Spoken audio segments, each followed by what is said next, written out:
Hello, my name is Brooke Hightower, and today I will be discussing our research over the evaluation of predatory journal publication in systematic reviews in the top 5 dermatology journals. I would like to acknowledge Jordan Staggs, Elizabeth Garrett, Ryan Oatwell, Dr. Micah Hartwell, and Dr. Matt Vassar for their contribution to this project. Predatory journals differ from formal open access journals, which hold to high standards of peer reviewing and editing processes. Predatory journals charge authors a publishing fee while lacking to abide by any reliable publishing standards. The release of scientific research without means of proper review and transparency can be misleading to the public. Articles need to be reliably and thoroughly reviewed for other authors to use and cite them. These predatory journals aim for profit gain rather than releasing reliable research. These journals lure in eager researchers with enticing emails, reduced fee incentives, and quick publication rates. Researchers who buy into these tricks are fooled when they learn their research was not properly reviewed or edited prior to publication. These hasty publications can lead to low-quality information based on subjects like clinical results, procedures, patient care. This poor publishing behavior has been accepted by the academic publishing community, posing an ethical dilemma to sound publishing and scholars. The objective of this study was to identify studies from predatory journals cited in systematic reviews within the top 5 dermatology journals. Using a cross-sectional design, we searched PubMed for systematic reviews published in the top 5 dermatology journals. The top 5 dermatology journals were determined by the journal's 5-year H index and H median metrics using Google Scholar Metrics, which is a publicly available database of journal ranking based upon H indices. The top 5 journals are listed on the screen. The returned systematic reviews were organized by most recent publication date and downloaded as a CSV.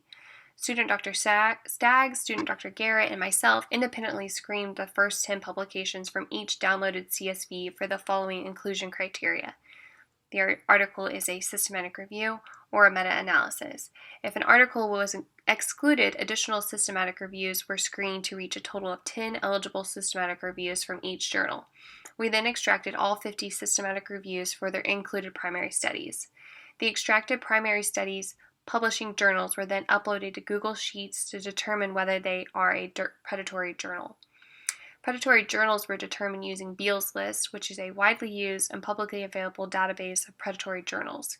If a study was determined to be published by a predatory journal, additional items were extracted using a pilot-tested Google form. Using a pilot-tested Google form, the following items were extracted from each systematic review that contained a study published in a predatory journal.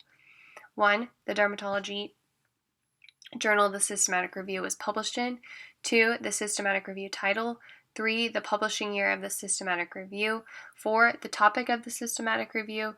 5. The number of times the systematic review had been cited. And 6. Whether the systematic review was used in a clinical practice guideline. Using the same Google form, the following was extracted from the primary study published in a predatory journal. 1. Title of the primary study. 2. The predatory journal which published the study. 3. The affiliation of the first and last authors. 4. The year of publication. And 5. How many number of times the study has been cited. Lastly, we evaluated the predatory journal's publishers. Of the 50 systematic review articles extracted, 2 included primary studies from predatory journals. We found that both of the systematic review articles that used information from predatory journals came from the Journal of the American Academy of Dermatology. Neither systematic review included clinical practice guidelines. In total, the systematic reviews containing the predatory journals were referenced in 45 other articles. Our study found that the top dermatology journals can and do include systematic reviews that cite studies from predatory journals.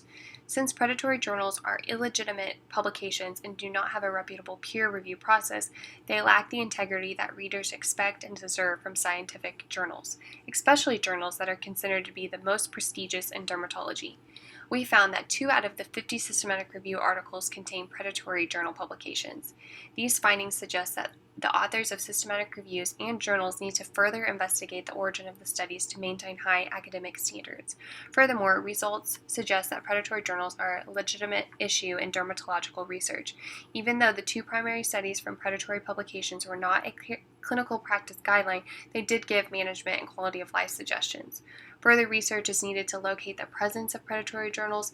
We recommend reviewing more systematic reviews from each journal to further identify the inclusion of predatory articles and to determine the clinical relevance of the systematic reviews that contain predatory studies. Thank you.